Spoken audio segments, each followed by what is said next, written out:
Amen. Amen. Gloire à Jésus.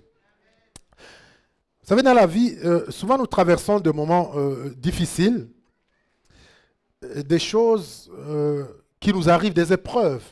Il y en a dans la vie, des épreuves, des choses compliquées. Et parfois, on peut traverser des épreuves que toi-même tu connais, tu comprends, tu réalises, tu dis non, si je traverse cette histoire-ci, c'est peut-être à cause de mes erreurs. Il y a des erreurs qu'on commet dans la vie qui après amènent des conséquences, qui amènent des choses difficiles. Il y a d'autres choses que tu vas traverser, des épreuves qui sont dues peut-être à la méchanceté des hommes.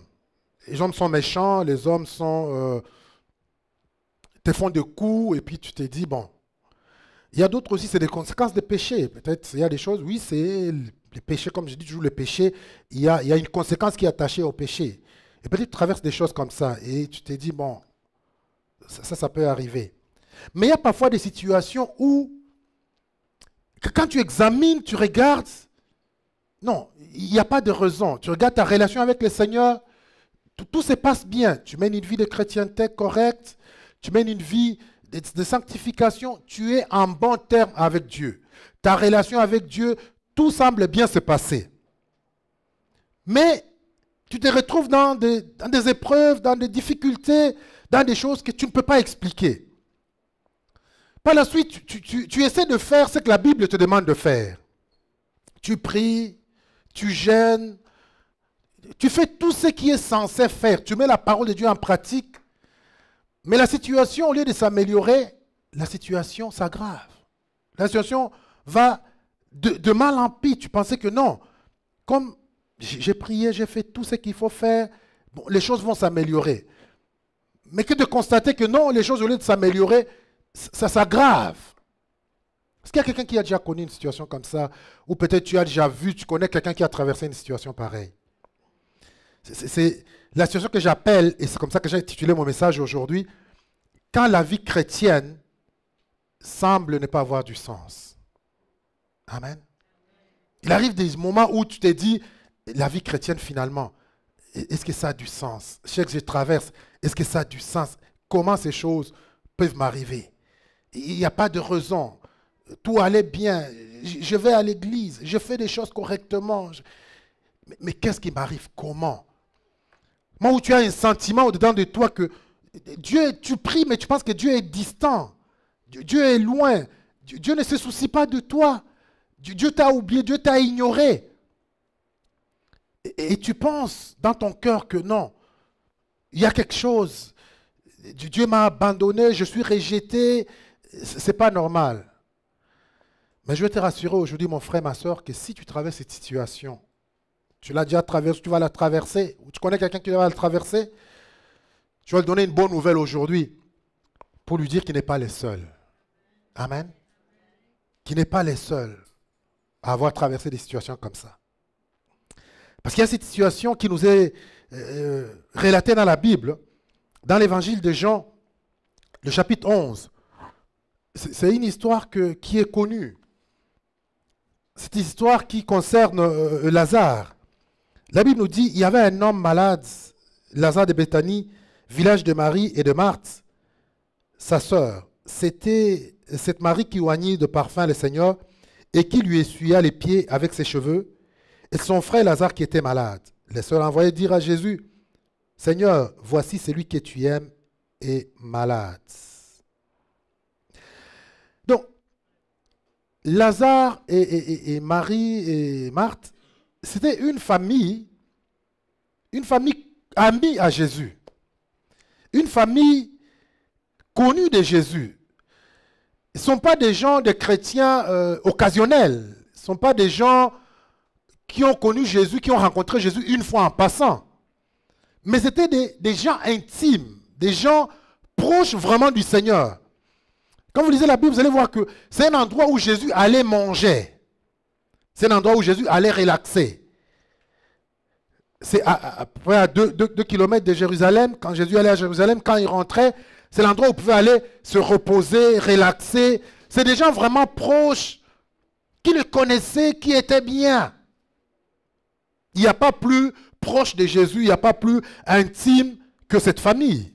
Jésus avait des cercles, il avait même parmi des disciples, il y avait des cercles, il y avait ceux qui étaient proches, ceux qui étaient très proches, ainsi de suite. Mais cette famille, c'était une des familles qui était proche de Jésus. Et la Bible nous dit, il précise que leur frère, Lazare, était malade. La Bible dit que Lazare, l'ami de Jésus, il est malade. Sa sœur Marie, c'est cette femme qui, la Bible nous dit, qui oignit Jésus, qui avait un parfum, elle a déchiré son parfum pour oindre Jésus. Marthe, c'est celle dont on nous parle, qui préparait pour Jésus. Jésus allait à la maison, Marthe passait du temps à préparer, à faire à manger, à faire à manger, à faire à manger, jusqu'à blâmer sa soeur. Mais Seigneur, regarde, ma soeur ne m'aide pas, moi je te fais à manger. Donc vous comprenez, c'est des gens qui étaient proches de Jésus. Et leurs frères tombent malades. Et qu'est-ce qu'ils font? Comme on doit faire, et comme tout chrétien peut faire, ils envoient les messages à Jésus. Ils disent, Jésus, voilà, ton frère, notre frère, ton ami, il est malade. Un chrétien, tu traverses des moments difficiles et tu te dis, ce qu'on m'a appris, c'est qu'il faut prier. Et tu vas devant les trônes de Dieu et tu pries et tu intercèdes. Et tu cries vers Dieu, tu implores, tu pries, tu demandes. Et ce que Marthe et Marie ont fait, ils ont fait la chose normale, envoyé les messages à Jésus. Écoute Jésus, ton ami, notre frère, il est malade. Nous t'avons déjà vu guérir les malades, nous t'avons déjà vu faire des miracles. Voilà, il est malade. J'imagine pour eux, c'était quelque chose de simple, qui allait se régler d'un coup. Parce que, écoute, si Jésus l'a fait pour d'autres, pour Lazare, c'est automatique. Il doit faire. Et qu'est-ce qui arrive? Après avoir entendu ceci, Jésus va envoyer un message, va leur dire, écoute, cette maladie de votre frère, ce n'est pas pour la mort. Autrement dit, votre frère ne veut pas mourir. Ils reçoivent le message, bon, on a envoyé le message, bon, Jésus est occupé, bon, mais il nous dit que ce n'est pas pour la mort. Gloire à Dieu. Je pense qu'ils vont célébrer leur voisinage. Qu'est-ce qui se passe? Votre frère, il est malade, mais votre ami Jésus n'est pas venu le soigner. Non, non, non, non, non. Ils nous ont envoyé un message déjà que ce n'est pas pour la mort, tout va aller bien. On ne s'inquiète pas, tout va aller bien. Et la Bible nous dit que Jésus reste. Et la situation, que de s'améliorer, la situation va s'aggraver. La maladie va continuer, jusqu'à ce que c'est la mort qui arrive. Il dit que Lazare est mort. Jésus reçoit la nouvelle, Lazare est mort. Là, il me dit que Jésus va rester encore 2 jours de plus. Pas un jour. Pas 24 heures. Il ne va pas se presser, se précipiter, mais non, il va attendre encore 2 jours de plus. Jusqu'à ce que la situation s'empire et s'aggrave. Waouh! Et finalement, il dit à ses disciples, maintenant, retournons, allons à Béthanie. Celui qui annonce ses disciples, il est mort. Allons à Béthanie. Verset 25. Jean 11, verset 23. 22. La Bible nous dit que Jésus va revenir. Et quand il arrive, Marthe dit à Jésus, Seigneur, si tu étais ici, mon frère ne serait pas mort. Amen. Dit à Jésus, Seigneur, si tu étais là, mon frère ne serait pas mort. Autrement dit, Seigneur, tu nous as abandonnés. Tu nous as abandonnés. Nous te faisons confiance, on comptait sur toi. Mais au moment de problème, dans les épreuves, c'est là où tu as décidé de nous abandonner. Tu nous as délaissés. On avait confiance en toi, mais Seigneur, voilà ce qui est arrivé. Si tu étais là, mon frère ne serait pas mort. Y a-t-il quelqu'un qui a déjà dit ça au Seigneur? Seigneur, si tu avais agi, j'ai prié, Seigneur, j'ai intercédé, j'ai fait tout ce que je pouvais faire. Mais Seigneur, tu n'as pas répondu à ma prière. Tu n'es pas venu, Seigneur. Si tu avais agi, je ne serais pas dans cette situation. Si tu avais agi, je ne serais pas sur le point d'être déporté. Si tu avais agi, je ne serais pas malade. Si tu avais agi, Seigneur, mon mariage ne serait pas sur le point de se briser. Si tu avais agi, mon enfant n'aurait pas quitté la maison. Si tu avais agi, je n'aurais pas fait une fausse couche. Si tu avais agi, je ne serais pas dans des problèmes financiers. C'est ce que Marthe va dire à Jésus. Et ce que je vais te dire aujourd'hui, et que j'aimerais que tu comprennes par ce message, je vais briser d'abord certains mythes certaines croyances que nous avons et qui nous empêchent de jouir de notre vie chrétienne normalement. Il y a certains mythes et certains enseignements qui viennent, je dirais, de l'enfer, qui ne sont pas des dieux, qui semblent dire que quand tu as accepté Jésus, tu es exempt de tous les problèmes. Plus rien ne peut t'arriver, tu es exempt de tout. Il n'y a plus d'épreuves, il n'y a plus rien. C'est faux. Amen.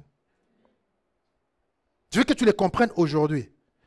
Pour que quand tu es dans une situation comme ça, que tu ne sois pas surpris, que tu ne te dises pas, que tu ne paniques pas, que tu ne t'affoles pas. Non. Le fait d'être chrétien ne t'exempte pas des problèmes, des épreuves de la vie. Pas du tout. Parce que la Bible me dit que le malheur atteint les justes, mais le Seigneur lui en délivre. Amen. Le malheur peut atteindre les justes, c'est la Bible qui le dit. Mais le Seigneur lui délivre de ce malheur. Donc la Bible nous prévient que même en tant que chrétien, le malheur peut nous arriver. Les épreuves peuvent nous arriver. C'est la Bible qui les dit. Et tu peux les lire dans Psaume 34, verset 19. Peut-être on va le mettre pour que tu les saches. Psaume 34, verset 19.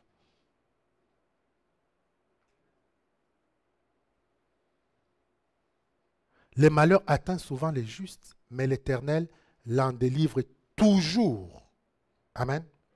Dans l'évangile de Jean, chapitre 16, le verset 33, Jésus lui-même nous a prévenus. Il a dit, vous aurez des tribulations dans le monde, mais soyez confiants, j'ai vaincu le monde. Jésus nous prévient lui-même que vous aurez des tribulations, mais il ajoute qu'il a vaincu le monde. Je vous dis ces choses afin que vous aurez des tribulations dans le monde, mais prenez courage, j'ai vaincu le monde. Gloire à notre Seigneur. Actes chapitre 9, verset 16. L'apôtre Paul, quand il reçoit le Seigneur, la Bible nous dit que Jésus va l'envoyer chez son serviteur et Jésus va lui dire, montre-lui toutes les choses qu'il doit souffrir pour moi. Donc Paul, en acceptant Jésus, en servant le Seigneur, il dit, et je lui montrerai tout ce qu'il doit souffrir pour mon nom. Donc, pourquoi Paul, quand il traverse des moments difficiles, il n'était pas surpris parce qu'il était prévenu qu'il y aurait des moments difficiles qu'il allait traverser. 1 Pierre, chapitre 4, le verset 17. On peut le mettre. Il dit, ne voyez pas ceci comme des épreuves, comme la fournaise que vous traversez. 1 Pierre, chapitre 4, verset 12.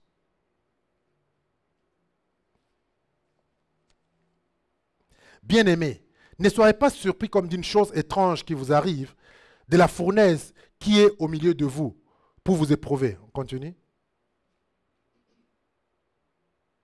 Réjouissez-vous au contraire de la part que vous avez à souffrir de Christ, afin que vous soyez aussi dans la joie et dans l'allégresse lorsque sa gloire apparaîtra. Donc il y a des épreuves qui peuvent arriver, c'est normal. Romains chapitre 5, verset 3, rapidement.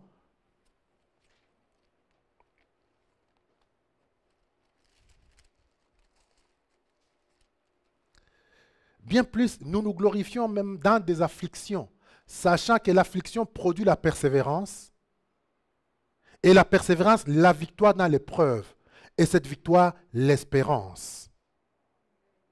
Donc, il dit, les afflictions vont venir, mais nous devons nous réjouir dans ces afflictions, parce que cette affliction, ça produit la persévérance. Et ce message que moi-même, ça m'a parlé, vous savez, en tant que pasteur, conduire le peuple de Dieu, ce n'est pas évident. Les épreuves sont là. Les trahisons, les rejets, les moments de solitude où tu te demandes, mais est-ce que le Seigneur est encore là? Et tu as tendance à dire, mais est-ce que Dieu m'a appelé? Est-ce que Dieu est là? Mais avec ces messages, moi-même, Dieu m'a réconforté avec. Et je prie qu'il te réconforte avec, qu'il te rassure avec ces messages. Au nom de Jésus. Donc, c'est de savoir que les épreuves peuvent être là. C'est la vie normale. La vie d'un chrétien. Deuxième mythe que je vais briser ce matin, fausse croyance, c'est de voir que penser que la prière, quand nous prions, Dieu nous donne automatiquement tout ce que nous demandons. Je vais le dire autrement. C'est un mythe de penser que la prière oblige à Dieu de faire des choses que Dieu ne veut pas faire. La prière n'oblige pas Dieu à faire des choses que Dieu n'avait pas l'intention de faire. Amen. Ça nous ramène à la souveraineté de Dieu. Dieu est souverain. Qu'est-ce que la prière fait? La prière invite le ciel, amène le ciel à accomplir des choses que Dieu avait déjà à cœur de faire, mais qui n'aurait pas fait sans prier, si on n'avait pas prié. Amen. Il y a des choses que Dieu a conçues dans sa souveraineté d'accomplir. Mais pour que ces choses s'accomplissent, nous devons prier. Amen. Sans la prière, ces choses ne s'accompliront pas. Nous devons prier pour ces choses. Amen. La prière, je veux qu'on comprenne bien ce sens de la prière. Parce que souvent, ça frustre beaucoup de gens et les gens abandonnent. Parce qu'ils pensent que Dieu n'a pas écouté leur prière, Dieu n'exauce pas la prière. Je veux te rassurer que Dieu exauce, écoute toutes les prières que nous faisons. Amen. Parce que dans Jérémie, il nous a dit, invoque-moi et je te répondrai. Je te montrerai les choses cachées. Dieu nous invite à prier. Et il nous a reçu qu'il va nous répondre. Il va montrer les choses cachées. Toujours dans Jérémie 29, il nous dit, je connais les projets que j'ai formés pour vous. Projets de bonheur ou de malheur pour vous donner l'avenir et l'espérance. Amen. C'est que Dieu a des projets pour nous. Des bons projets. Tu me diras peut-être que la Bible dit aussi quelque part que tout ce que vous demanderez à mon nom, je vous le donnerai. Oui, la Bible le dit. Mais avant ça c'est Jean qui le dit. Jean chapitre 15. Avant ça, il dit, si vous demeurez en moi et que ma parole demeure en vous, alors demandez. C'est-à-dire que si la parole de Dieu demeure en nous, nous allons demander selon la parole de Dieu. Amen. Je ne sais pas si on se comprend. Ça peut être technique, mais je veux qu'on le comprenne. Donc si nous prions selon la volonté, si la parole de Dieu demeure en nous, que nous demeurons en Dieu, je vais encore dans Romains chapitre 8, la Bible nous dit que nous ne savons pas quoi prier, nous ne savons pas comment demander dans nos faiblesses. Le Saint-Esprit nous aide dans nos faiblesses parce que nous ne savons pas quoi demander. C'est-à-dire, cette prière que tu es sûr que quand tu pries, Dieu exauce cette prière. C'est une prière qui est faite quand tu es dans la parole de Dieu, quand Dieu est en toi, le Saint-Esprit est en toi, le Saint-Esprit te révèle la prière que tu dois prier. Le Saint-Esprit te révèle le cœur de Dieu parce que Romains 8 nous dit que le Saint-Esprit intercède selon Dieu. Parce qu'il sonde le cœur, il connaît l'intention de Dieu. Une prière inspirée par le Saint-Esprit, une prière inspirée par Dieu, c'est une prière automatique que Dieu répond. Parce qu'elle va selon sa volonté. Amen. Jacques nous dit que nous prions, nous ne recevons pas parce que nous ne savons pas quoi prier. Nous prions selon des motifs égoïstes pour nos intérêts. Des motifs égoïstes. Donc, si tu as déjà prié et que tu penses que Dieu ne t'a pas exaucé, non, mon frère, Dieu écoute toutes les prières et Dieu exauce toutes les prières. Amen. Et Dieu exauce toutes les prières comment? De 3 façons. Dieu, tu peux prier, Dieu va t'exaucer. Ça peut être un oui automatique. Ça peut être un pas maintenant. C'est un exaucement aussi. Ça peut être pas de cette façon. Parce que le problème que nous avons, c'est que quand on prie souvent, nous avons déjà dans notre tête comment Dieu doit nous répondre. Nous avons déjà un scénario qui est déjà dessiné. Comment Dieu doit nous répondre. Et quand, malheureusement, il arrive que Dieu ne répond pas selon les scénarios dessinés, selon les scénarios que nous sommes formés, nous disons que Dieu ne nous a pas répondu. Que Dieu, non, il n'a pas exaucé nos prières. Et souvent, comme j'ai dit, beaucoup d'enfants de Dieu aujourd'hui abandonnent la foi, quittent les choses de Dieu, ne prient plus, parce que dans leur tête, Dieu n'a pas exaucé, parce que Dieu n'a pas fait comme tu as voulu, comme le scénario que tu t'es mis en tête. Revenir à ce texte, Marie, Marthe, j'imagine que dans leur tête, c'était, il va seulement dire quelque chose. Là, comme on lui a dit, il va dire quelque chose et Lazare va être guéri. C'est ça qu'ils avaient dans leur tête. C'est pour ça que quand Jésus arrive, Jésus dit, il dit non, Seigneur, si tu étais là, il aurait guéri, mais tu n'étais pas là, tu n'es pas venu, tu n'as rien fait. C'est-à-dire que tu n'as pas exaucé notre prière, tu n'es pas intervenu, tu n'as pas répondu à nos désirs, tu nous as abandonnés. Tu nous as lâchés en cours de route. Mais gloire à notre Seigneur, parce que Dieu n'abandonne jamais ses enfants. Amen. Dieu n'abandonne jamais ses enfants. Il nous a dit dans sa parole qu'il sera avec nous tout le jour jusqu'à la fin des temps. Matthieu chapitre 28, verset 20. Jésus, avant de partir, qu'est-ce qu'il dit? Allez dans toute la nation, faites des disciples, baptisez-les, enseignez-les, ainsi de suite. C'est-à-dire, moi je suis parti, toi, va dans ma mission, va faire mon travail, va faire mon œuvre, travaille pour moi, sois dans ma mission. Et moi, la garantie que je te donne, c'est que je serai avec toi tous les jours jusqu'à la fin des temps. Je ne t'abandonnerai pas. Amen. Nous devons être sûrs de cela. Dieu est là. Il dit, toujours dans Jérémie, il dit, vous m'invoquerez et vous partirez. Et moi, je vous répondrai. Une assurance que Dieu nous répond toujours à nos prières. Il dit, tu m'invoqueras, tu partiras. Même quand tu partiras, moi, je te répondrai. Gloire à notre Seigneur. Psaume 10, 17, il dit, tu entends le voix de ceux qui souffrent, ô Éternel, et tu l'exauces. Ésaïe 65, verset 24, il dit, avant que tu l'aies demandé, mettons cela, Ésaïe 65, verset 24.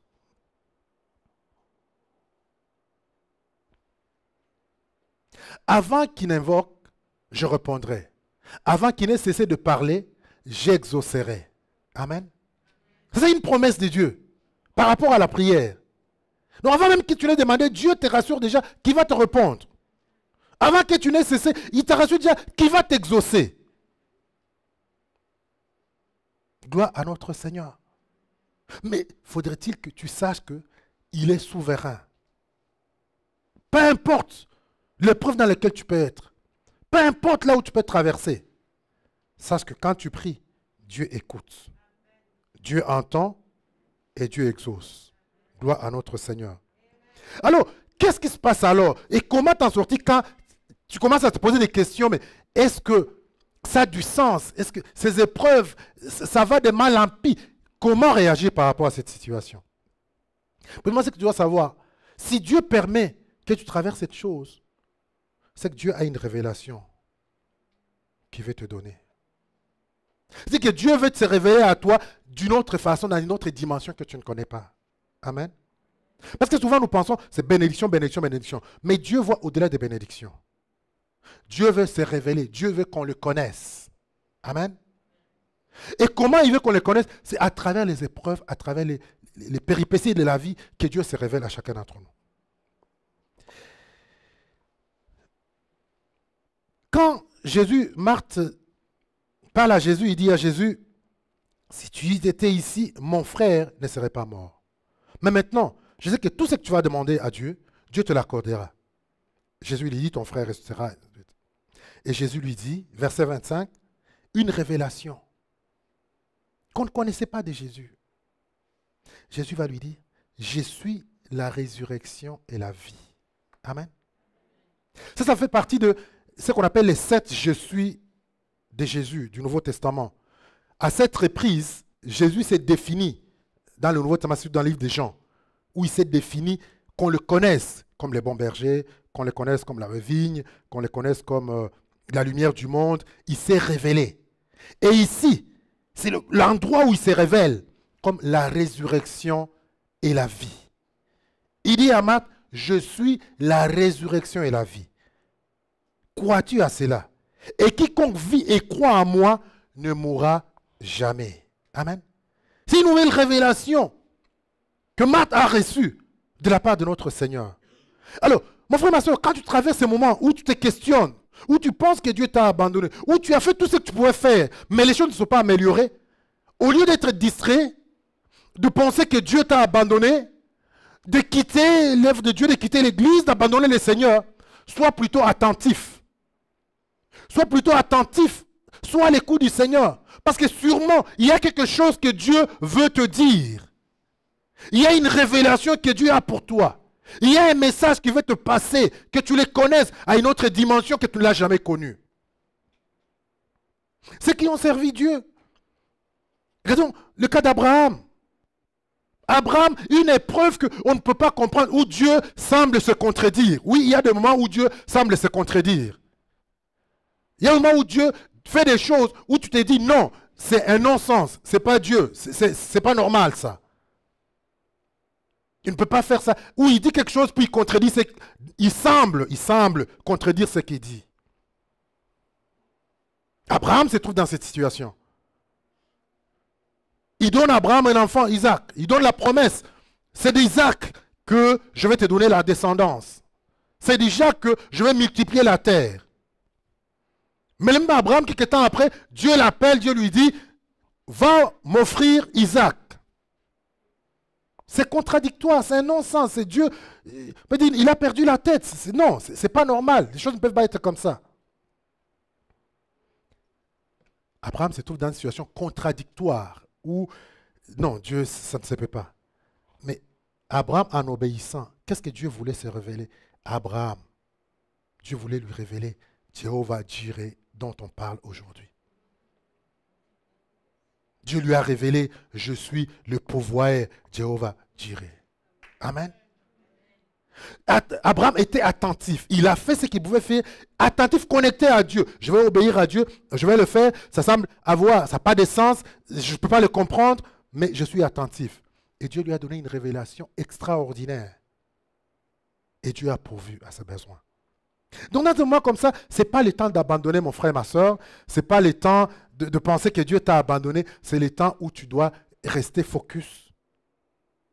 Et à l'écoute de Dieu, que Dieu se révèle à une autre dimension. Parce que plus tu reçois une révélation de Dieu, plus tu accèdes à la gloire de Dieu. Plus tu accèdes à plus de connaissances de la part de Dieu, plus tu accèdes à sa puissance. Mais cela n'arrivera que quand tu es attentif dans des moments où la vie semble ne pas avoir du sens. Gloire à notre Seigneur. Un autre point que tu dois comprendre dans cette situation, quand nous continuons à lire les textes, c'est un texte que vous connaissez, je ne vais pas les lire, je prends des points précis sur lesquels je vais insister. C'est que la Bible nous dit que Marthe, quand Jésus lui parle, je lui dis, crois-tu? Et Marthe, maintenant, dans la profondeur de la révélation qu'elle reçoit, elle va faire aussi une déclaration très importante. Verset 27, elle dit, oui Seigneur, je crois que tu es le Christ, le Fils de Dieu qui devait venir dans le monde. Amen. Ils ne sont pas nombreux dans la Bible qui ont cette révélation qu'ils l'ont dit. Jésus va demander aux disciples, qui dites-vous que je suis? Pierre va dire, tu es le Messie, le Fils de Dieu. Jésus lui dit, ce n'est pas la chair qui t'a révélé ça, Pierre. Mais c'est le Seigneur qui t'a révélé. C'est la réponse que Marthe donne à Jésus. Tu es le Fils de Dieu qui devait venir. Tu es le Christ, le Fils de Dieu qui devait venir. Une révélation de plus dans les épreuves, dans le moment difficile. Dieu lui révèle sa seigneurie. Dieu révèle, je suis Dieu. C'est-à-dire, peu importe, sache que je suis le Messie. Je suis celui qui devait venir.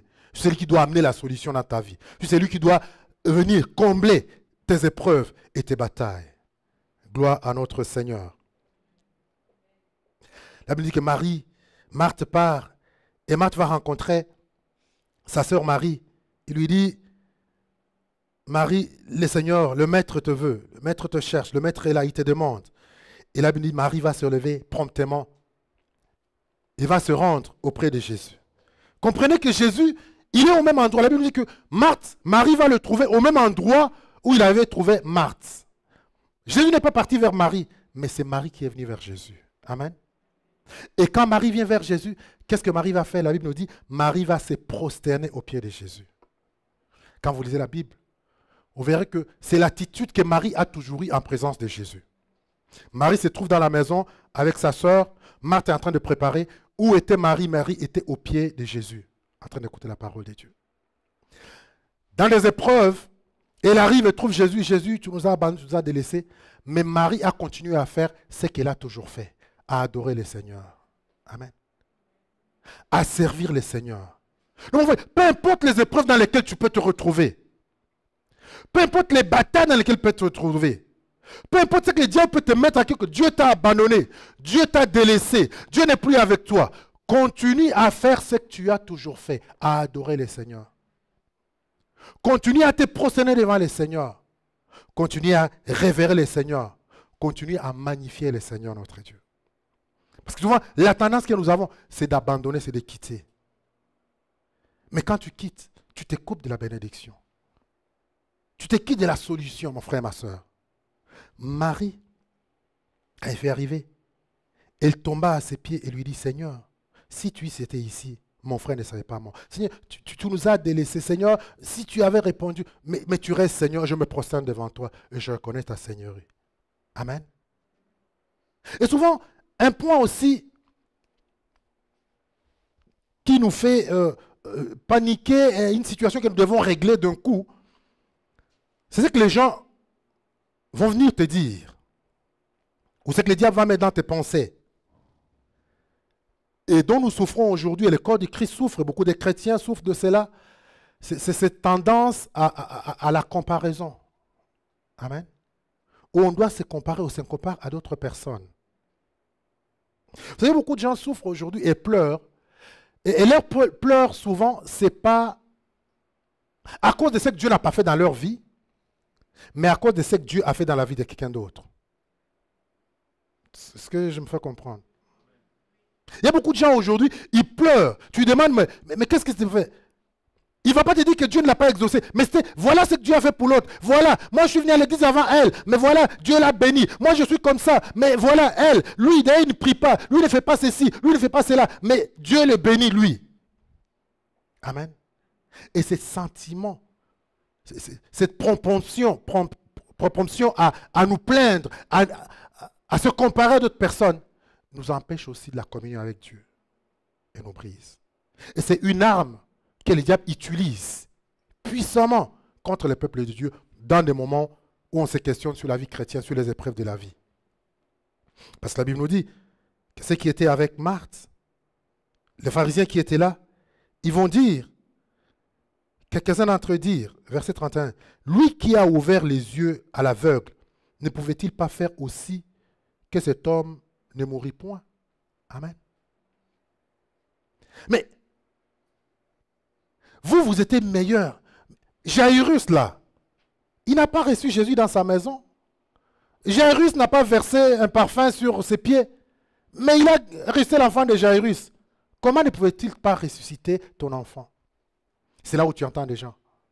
Toi qui vas à l'église, depuis toutes ces années que tu sers Dieu, depuis tout ce que tu fais, tu donnes des offrandes, tu fais ceci, tu soutiens, tu es à tous les programmes. Mais comment? Regarde l'autre qui ne fait pas tant. Regarde l'autre qui ne fait pas tant. Comment sa vie avance et ta vie n'avance pas. Amen. Quelqu'un a-t-il déjà entendu ça? Gloire à notre Seigneur. Je prie que Dieu nous libère de cette propension à la comparaison. Amen. Ta vie, c'est ta vie.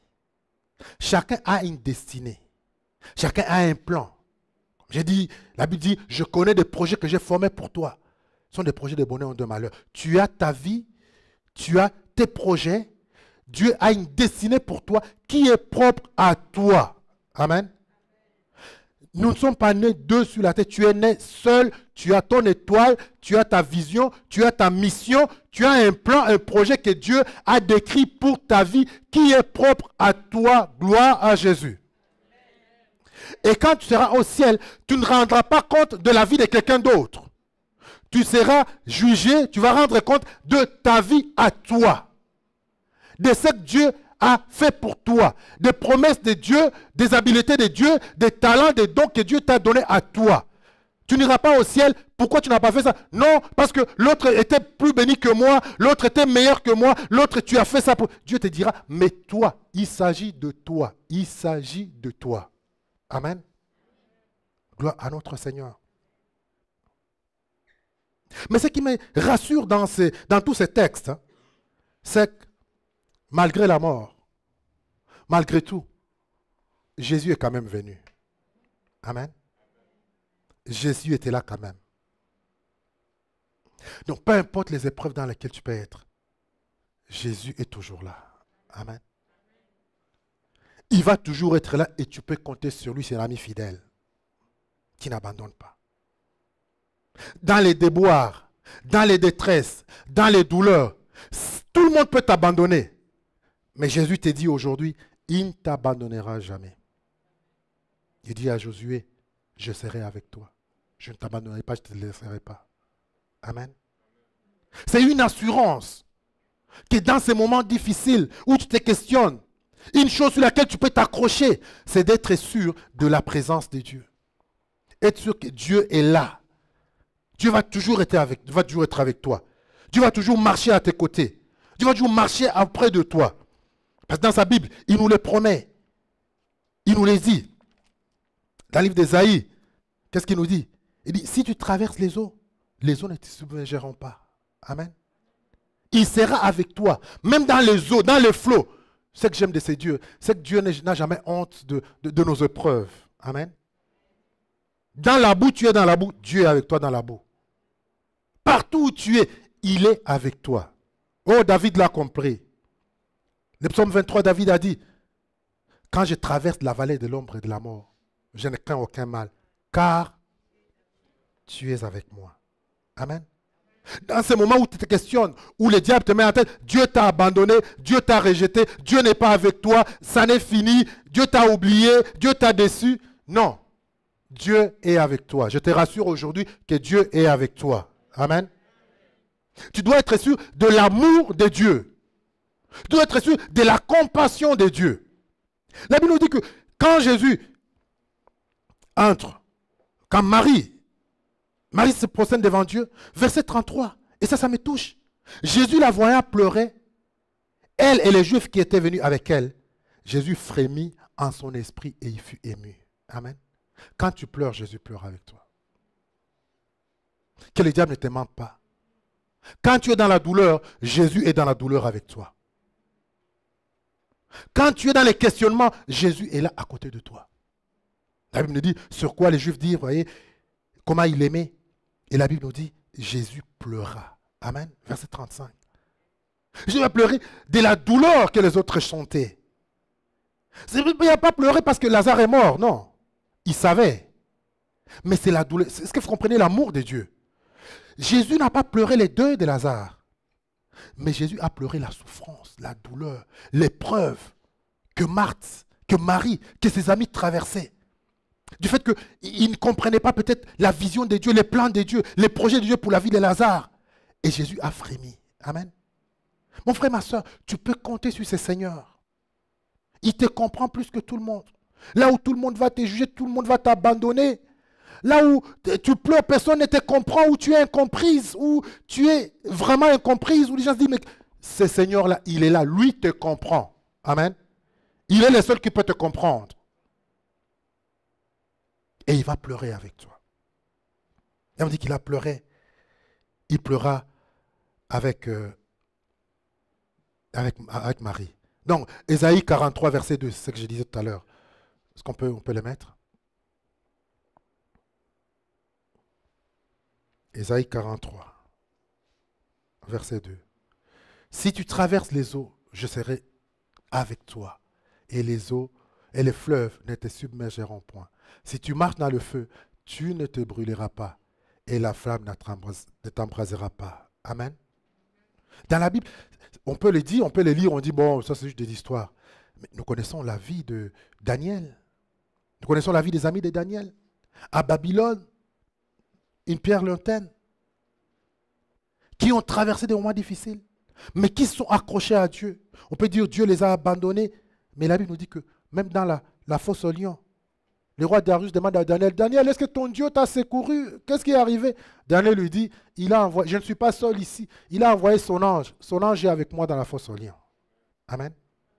Ses frères, ses amis, Sadak, Meshach et Abnego, ils se retrouvent dans le feu. Le roi lui-même regarde, dit, mais Je vois comme un quatrième homme qui est comme fils de l'homme. Mais vous les avez jetés combien? 3. Mais je les vois 4 dans le feu.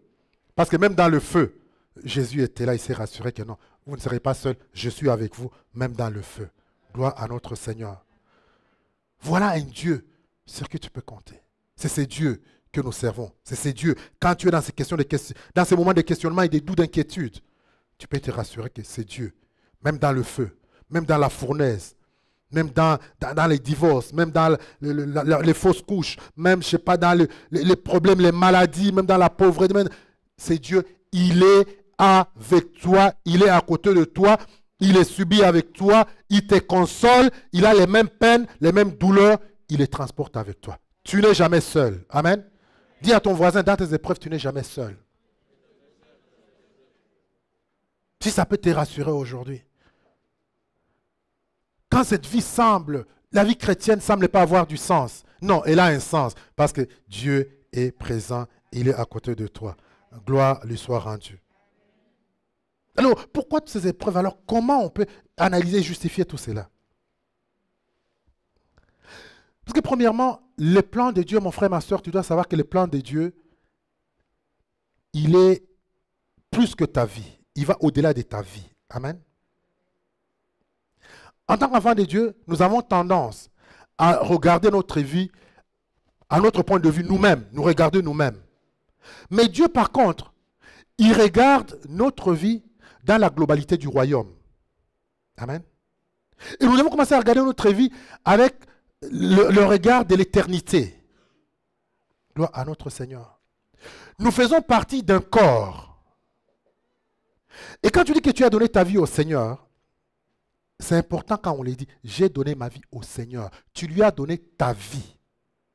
Et quand tu lui donnes ta vie, qu'est-ce que Dieu fait de cette vie? Dieu utilise cette vie pour son royaume. Elle ne t'appartient plus. Paul dit dans Galates, c'est plus moi qui vis, mais c'est Christ qui vit en moi. Et Dieu utilise cette vie pour le royaume. Amen. Il utilise cette vie avec la vision globale du royaume. Il faut qu'on le comprenne très bien.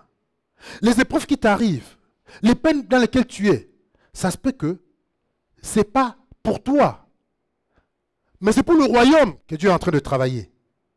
Ce que tu traverses, ce n'est pas pour toi. Mais c'est pour ton voisin, c'est pour ton frère, c'est pour ta famille, c'est pour les voisinages que tu traverses ces choses. Parce que Dieu a besoin du royaume, mais à travers ta vie. Amen. Il va plus loin que ta vie. Plus loin que toi, ta personne à toi. Nous ne regardons plus nous-mêmes notre personne, mais ayons la vision du royaume. Gloire à notre Seigneur. Il y a ce cas de Joseph que nous connaissons, qui peut être semblable à ces cas, cette situation. Joseph n'avait rien fait. Il a eu juste un rêve, une vision que Dieu lui a donnée. C'est la vision que Dieu lui a donnée, la promesse de Dieu qui lui a amené des problèmes. Il était tranquille, lui. Il a juste donné ses visions. Et voilà dans quoi Joseph se retrouve. Joseph est vendu. Il se retrouve en Égypte, vendu par ses frères. Mais si vous lisez les textes, vous allez voir les points que j'ai développés dans la vie de Joseph. Une chose, Genèse 39, verset 2, Genèse 39, verset 21, vous allez voir que la Bible revient toujours. Et Dieu était avec Joseph. Amen. Joseph va se trouver dans la maison de Potiphar. Il n'a rien fait. Il essaie de servir Dieu simplement, tranquille. Il essaie d'obéir à la volonté de Dieu. La femme veut coucher avec lui. Non, il veut seulement obéir à Dieu. Mais voilà les problèmes que ça lui donne. Mais même en tant qu'esclave, la Bible nous dit, Genèse 39, que Dieu était avec Joseph. Amen. Il voulait faire du bien, obéir à Dieu. Il dit, je ne peux pas faire un si grand mal à mon Dieu. Ça va l'amener où? En prison. Mais la Bible nous dit toujours, Genèse 39, 21, dit même dans la prison, Joseph, Dieu était avec Joseph. Amen. Souvent nous pensons que, oui, Dieu instantanément, il va nous sortir de ce problème. Tout de suite la solution va être là. Non, Dieu il est souverain. Il agit à son temps. Il est fait comme il le veut, quand il le veut. Mais l'assurance et la garantie que tu dois avoir, c'est qu'il va être là. Amen. Il va être là. Il va te donner la force de le traverser. Il va les traverser avec toi jusqu'au moment convenu, jusqu'à ce que l'objectif, le but pour lequel il a permis cette épreuve d'arriver soit passé. Mais tu ne seras jamais seul, tu ne seras jamais abandonné, tu auras toujours la force. Quand tu tournes les regards vers lui, Dieu, il y aura toujours une solution, une consolation, une force qui viendra te soutenir et te faire passer ce temps. Joseph, il se retrouve maison de Potiphar, il se retrouve en prison, mais la Bible nous dit que Dieu était avec lui. Et voilà, si je peux résumer la vie de Joseph, verset 45. Genèse 45, verset 5. On va retourner sur Jean tout à l'heure et vous allez voir les mêmes conclusions. Joseph, après, va comprendre plus tard que non, ma vie ne comptait pas pour moi seul. Est-ce qu'on peut le mettre? Quand je dis, mettez ceux qui sont derrière la Bible, s'il vous plaît. Genèse 45, verset 5. Maintenant, ne vous affligez pas. Ça, c'est les frères de Joseph. Quand ils rencontrent les frères, vous connaissez l'histoire. Quand ils rencontrent ses frères ont peur. Il leur dit, maintenant, ne vous affligez pas et ne soyez pas fâchés de m'avoir vendu pour être conduit ici. Car c'est pour vous sauver la vie que Dieu m'a envoyé devant vous. Amen. Joseph va comprendre. Toutes les épreuves que j'ai traversées, tout ça, Dieu avait un but derrière. Donc, il ne s'agissait pas de ma vie à moi, mais Dieu avait plus pour l'humanité. Dieu avait plus pour ma famille. Les épreuves que je traverse, là où je disais que la vie chrétienne n'avait pas de sens, là où je disais que Dieu m'avait abandonné, non, Dieu préparait quelque chose pour que je sois une solution pour plusieurs. Amen. Genèse 50, verset 20.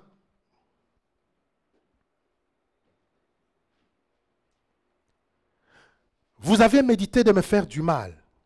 Dieu l'a changé en bien pour accomplir ce qui est arrivé aujourd'hui, pour vous sauver la vie à un peuple nombreux.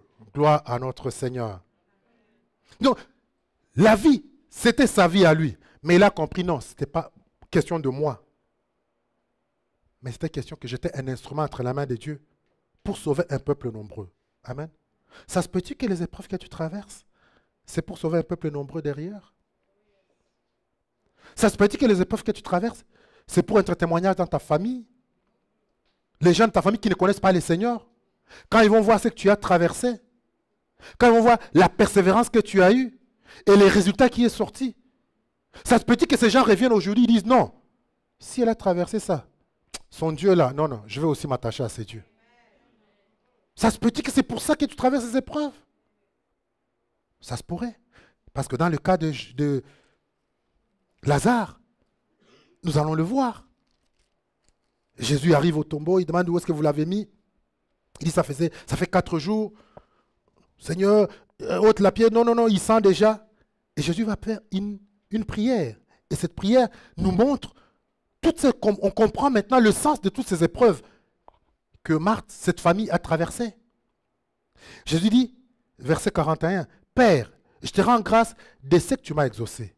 Pour moi, je savais que tu m'exauces toujours, mais j'ai parlé à cause de la foule qui m'entoure, afin qu'ils croient que c'est toi qui m'as envoyé.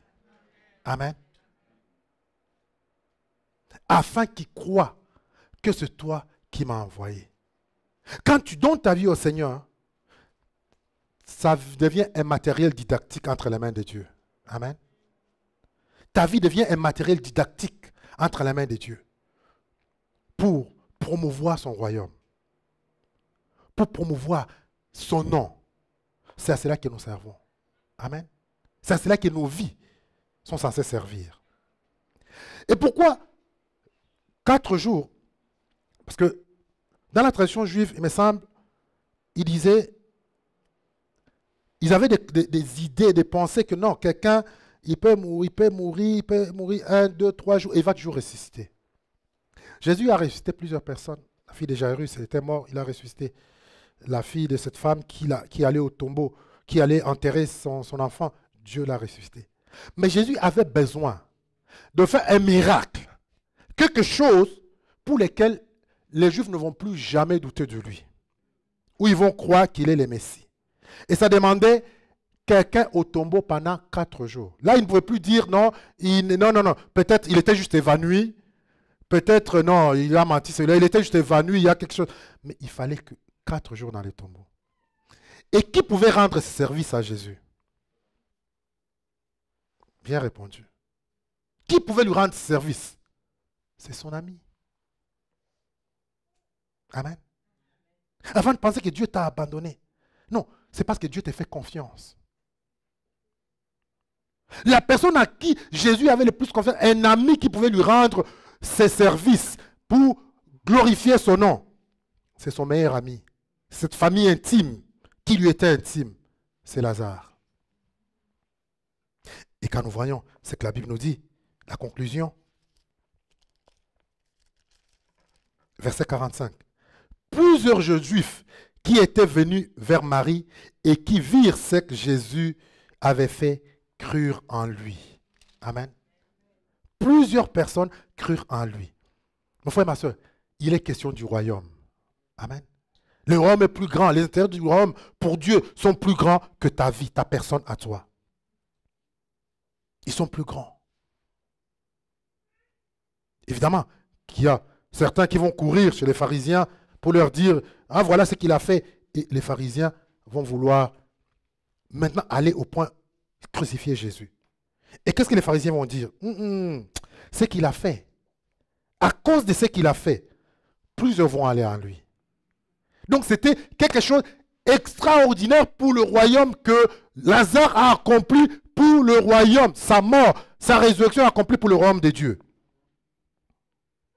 Ça veut dire, alors les principaux sacrificateurs s'assemblèrent et dirent, que ferons-nous car cet homme, il fait beaucoup de miracles. Si nous le laissons faire, tous croiront en lui. Cette épreuve de Lazare, il a tout le peuple. Ils sont venus vers Dieu. Je prie que Dieu utilise ta vie aujourd'hui et que toute ta famille, à cause de ta vie, se retourne vers le Seigneur. Amen. Que ton entourage, que ta vie, les épreuves de ta vie, que c'est un impact dans ton voisinage. Que c'est un impact dans ta communauté, dans la société.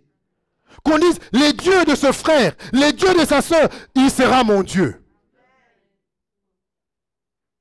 S'il a traversé ces choses, s'il a traversé ces années de stérilité et qu'après tant d'années, Dieu lui a donné un enfant et il a persévéré, que ce Dieu soit mon Dieu.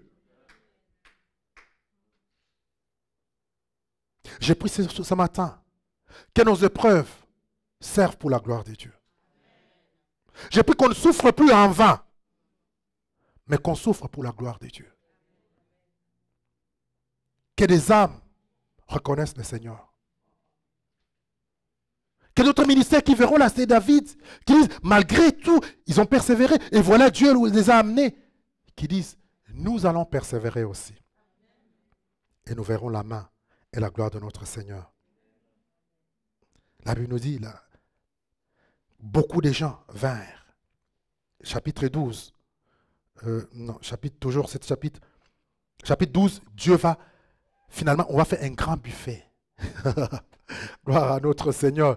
Et Lazare, c'est lui qui était à l'honneur. J'ai pris qu'après ces épreuves, Dieu fasse un buffet pour toi au nom de Jésus.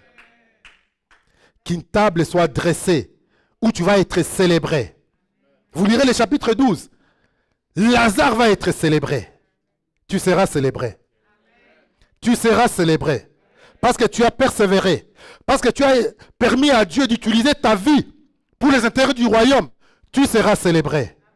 Tu seras reconnu. Tu seras glorifié. Beaucoup de gens vont venir. Et qu'est-ce qu'ils vont dire? Ils vont venir. C'est plus pour Jésus. C'est plus pour Jésus. Mais la Bible dit, ils vont venir. Et ils ont dit, à cause de Lazare. Ils sont venus voir Lazare. C'est Lazare qui était au top. C'est Lazare qui était élevé, qui était glorifié. Oh, les gens vont venir de partout pour venir te voir, toi. Pour venir te consulter. C'est celle-ci, c'est elle. C'est elle dont s'est moqué hier. C'est elle qui est mère des jumeaux. C'est elle dont s'est moqué hier. C'est elle qui a prospéré comme ça. Les gens vont venir. Parce que ta vie a un sens. Amen. Là où le diable te montre comme si la vie chrétienne n'a pas de sens. Non, Dieu te dit, elle a un sens. Et elle a une signification. Gloire soit rendue à notre Seigneur. Verset 10. Les principaux sacrificateurs délibérèrent de faire mourir aussi Lazare parce que beaucoup de Juifs s'est retirés d'eux à cause de lui et croyaient à Jésus. Amen. Ceux qui se moquaient, les mêmes qui se moquaient de cette famille, Dieu les a abandonnés. Dieu, c'est Dieu là. Pourquoi il a abandonné? Le même maintenant, leur idée, c'était de lui faire du mal. C'était de les tuer parce que sa vie était une vie de gloire. Amen. Je veux qu'on se lève ce matin. Je ne sais pas. Qu'est-ce que tu traverses? Peut-être, tu as fait tout ce que tu pouvais. Tu as essayé. Et c'est que maintenant, ta vie, tu t'es dit non, il ne vaut pas la peine d'être continué. Des épreuves sont difficiles. Mais aujourd'hui, je veux que tu parles à ton Dieu. Parce que je vais te rassurer, il t'écoute. Amen. Il t'entend. Et il va te révéler des choses que tu ne connais pas. Sur lui et sur toi, sur ta personne à toi. Amen. Il te montrera les chemins à suivre. Il te dira, voici les chemins, va sur ces chemins. Il est temps plus que jamais de revenir devant le trône de notre Dieu. Il est temps plus que jamais, mon frère, ma soeur, dans les temps que nous traversons, dans cette génération, de revenir devant les pieds de notre Seigneur et de l'invoquer et de l'implorer. Parce que c'est lui seul qui donnera un sens à notre vie. C'est lui seul qui donnera un sens aux épreuves que nous traversons. Mais ce que je peux te rassurer, c'est qu'après les épreuves, il y a une gloire qui vient. Amen. Il y a une élévation, il y a une reconnaissance, il y a une publicité qui arrive de la part de notre Dieu. Implore le Seigneur ce matin et demande au Saint-Esprit de te fortifier. Demande au Saint-Esprit de te fortifier. Peut-être que tu étais sur le point d'abandonner. C'était difficile. Tu commençais à te poser des questions, mais comment? Pourquoi? Comment? Mais Dieu est venu te rassurer aujourd'hui.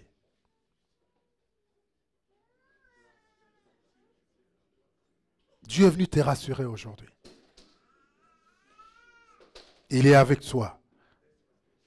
Il connaît les projets qu'il a formés. Ce sont des projets de bonheur. C'est pour te faire du bien.